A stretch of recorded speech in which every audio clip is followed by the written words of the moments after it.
Don't forget to like, comment and subscribe to stay updated with fascinating insights from history's most intense moments. December 23, 1941. On a tiny coral atoll in the middle of the Pacific Ocean, 300 Americans are about to face their final dawn. Behind them, no reinforcements, no escape, no hope. Ahead of them, an invasion force of 20,000 Japanese soldiers, backed by warships, aircraft, and the full fury of an empire that has just attacked Pearl Harbor. This is Wake Island, and for 16 days, these men will do the impossible. They will make the Japanese bleed for every inch of sand. This is the story of the last stand that should have lasted hours, but became a legend that echoes through history. Wake Island is barely a speck on the map. 3 small coral islets forming a horseshoe around a lagoon. Just 2.5 square miles of sand, scrub brush, and blazing sun. No natural harbor, no fresh water, no strategic value. Until 1941.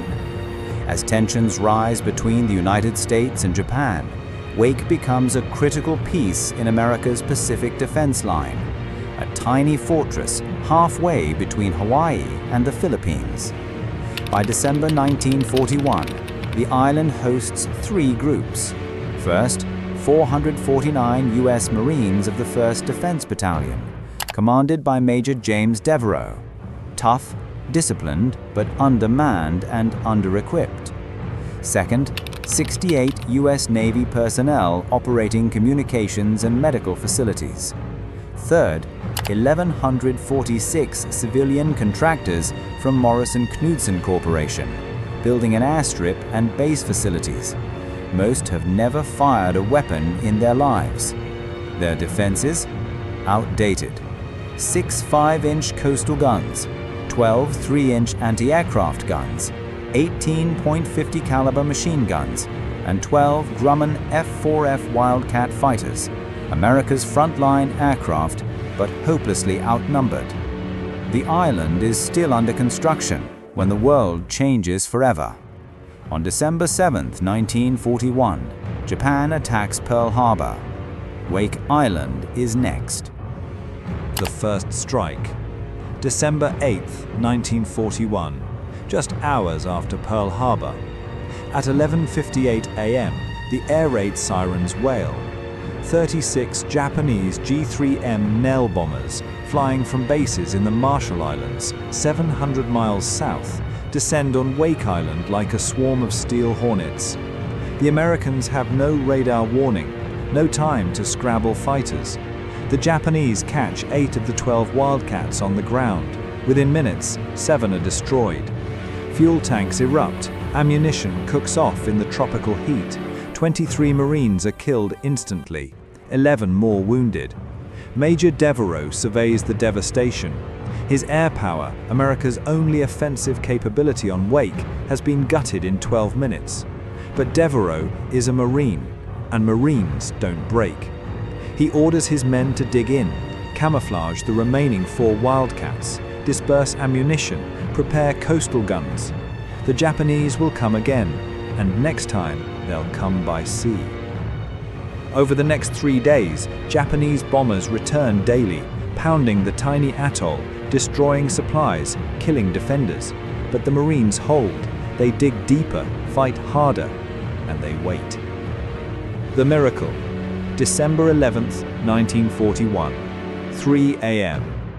Through the pre-dawn darkness, a Japanese invasion fleet approaches Wake Island.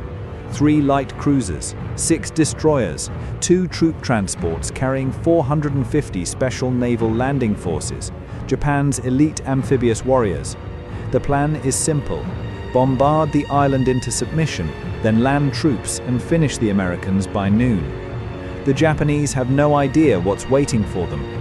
At 5:15 a.m., the Japanese fleet opens fire from 4,500 yards. Shells scream overhead, detonating across the island. Major Devereaux gives the order, "Hold fire." The Marines watch as enemy ships move closer, 4,000 yards, 3,500 yards. Gun captains sweat in the tropical heat, fingers hovering over firing lanyards. Still, Devereux waits. Hold, hold. At 6:15 a.m., the Japanese flagship, the light cruiser Yubari, closes to 4,000 yards, arrogant in its superiority. Devereux's voice crackles over the radio. Commence firing. Battery L, commanded by Lieutenant Clarence Barninger, unleashes a devastating salvo. The first shell strikes Yubari directly, tearing through her bridge and killing the task force commander. The second shell rips into her engine room. Yubari staggers, trailing smoke and fire. But the Marines aren't done. Battery A pivots towards the destroyer Hayate, closing fast on the southern approach. 5-inch shells bracket the destroyer. The third shot strikes her magazine. Hayate explodes in a blinding fireball, breaking in half and sinking in less than 2 minutes. She becomes the first Japanese warship sunk by American forces in World War II. Overhead, Captain Henry Elrod and the remaining Wildcat pilots dive into the chaos. Elrod drops a 100-pound bomb directly onto the destroyer Kisaragi. The bomb penetrates her depth-charge magazine. Kisaragi disintegrates in a catastrophic explosion, vanishing beneath the waves with all hands. In less than 2 hours, the Americans have sunk 2 destroyers, crippled a cruiser, damaged multiple vessels, and killed over 500 Japanese sailors. The invasion fleet retreats in disorder. Wake Island, a tiny speck of coral defended by 300 men, has just repelled a Japanese naval task force. It's the first American victory of World War II. The siege intensifies. The victory electrifies America.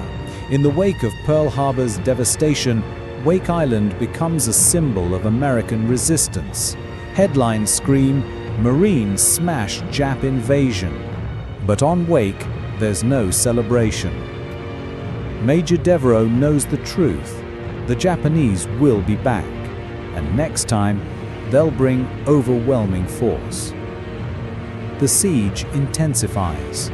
For the next 12 days, Japanese bombers pound Wake Island relentlessly, sometimes 3-4 times a day. The defenders have no rest, no relief, no resupply. Food runs low, medical supplies dwindle, ammunition is rationed. The 4 remaining Wildcats fly mission after mission until one by one they're shot down or destroyed. By December 22nd, not a single American aircraft remains operational. Captain Henry Elrod, the pilot-turned-infantryman, is grounded. He picks up a rifle and joins the infantry. The civilian contractors, construction workers, electricians, engineers, volunteer to fight. They man machine guns, haul ammunition, tend the wounded. Men who came to Wake to build an airstrip now prepare to die defending it. Meanwhile, 600 miles away, at Pearl Harbor, American commanders debate whether to relieve Wake Island. Admiral Husband Kimmel orders Task Force 14, the carrier Saratoga and her escorts, to deliver reinforcements, supplies, and a Marine fighter squadron. But the mission is plagued by delays, refueling problems, cautious sailing speeds, fear of Japanese submarines. On Wake, the defenders wait, scan the horizon, pray for American ships.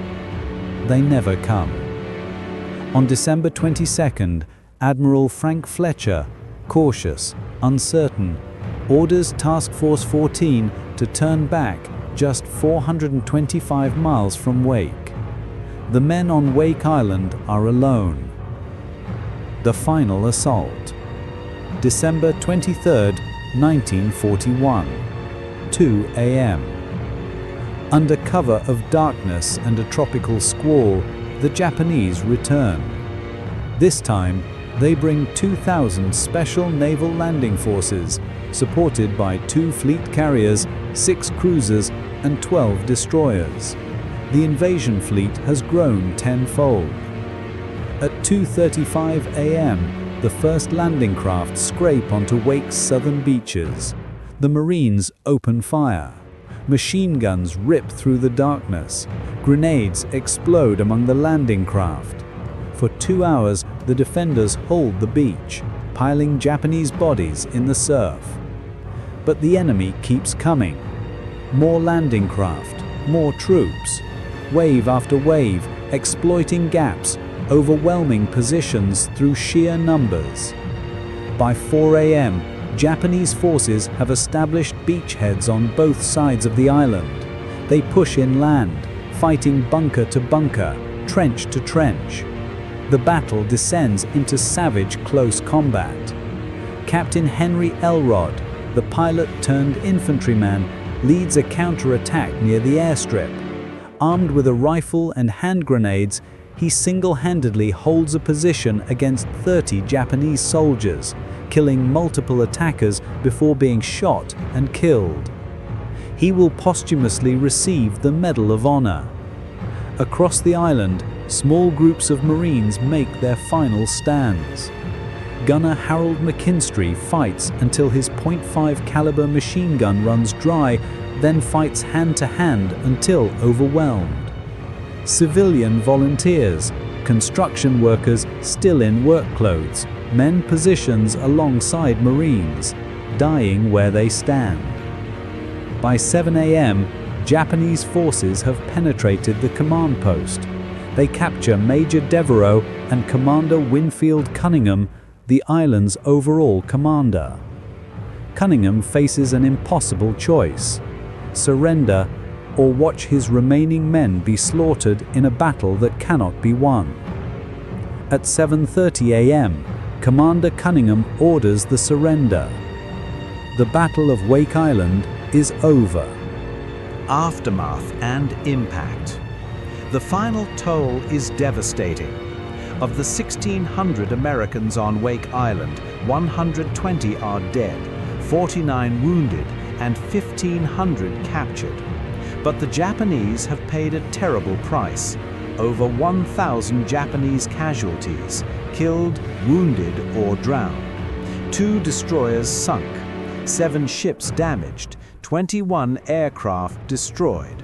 For a tiny coral atoll defended by 300 Marines, it's a staggering achievement.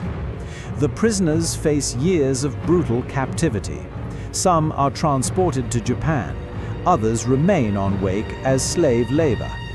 In October 1943, fearing an American invasion, Japanese forces execute 98 American civilian prisoners on Wake Island, marching them to the northern beach and machine gunning them into a mass grave.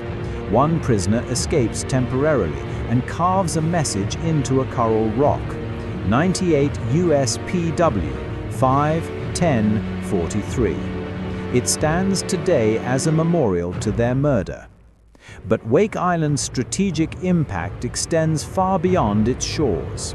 The fierce resistance delays Japan's Pacific offensive by 2 crucial weeks, buying time for America to reinforce Hawaii, Midway, and Australia. More importantly, it delivers a psychological blow to Japanese planners who believed Americans lacked the will to fight. Wake Island proves them catastrophically wrong. The defense inspires a demoralized nation. Newspapers, radio broadcasts, war bond posters all carry the same message. If 300 Marines can hold Wake Island, America can win this war. It becomes a rallying cry: remember Wake Island.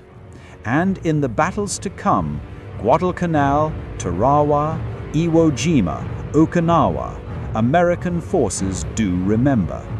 They remember that courage matters, that determination matters, that even in the darkest hour, even when outnumbered 70-1, Americans fight. Today, Wake Island is largely abandoned, a forgotten speck in the vast Pacific, home only to a small airfield and a handful of contractors. But its memory endures. The defense of Wake Island represents something fundamental about the American military tradition: the refusal to quit, even when quitting makes tactical sense; the willingness to stand and fight, even when survival is impossible. Major James Devereaux survived Japanese captivity and returned home a hero. He never spoke much about Wake Island, but he carried its weight until his death in 1988. Commander Cunningham, haunted by the surrender order, spent decades defending his decision. History has judged him with compassion. No commander should face such a choice. The Marines who fell on Wake Island, men like Henry Elrod, Harold McKinstry, and the dozens of others who died on that coral sand, became legends. Their names are etched in Marine Corps history, studied at Quantico, remembered at every Marine Corps birthday. Because Wake Island wasn't just a battle, it was a statement, a message sent across the Pacific and across history that America, bloodied and reeling from Pearl Harbor, would not be intimidated, would not surrender, would fight back with everything it had. 300 Americans faced 20,000 Japanese. They couldn't win, but they never had to. They just had to fight. And in fighting, they won something more valuable than a tactical victory. They won time. They won inspiration. They won the respect of a nation and the fear of an enemy. This is the story of Wake Island, where 300 Americans stood against impossible odds and became immortal.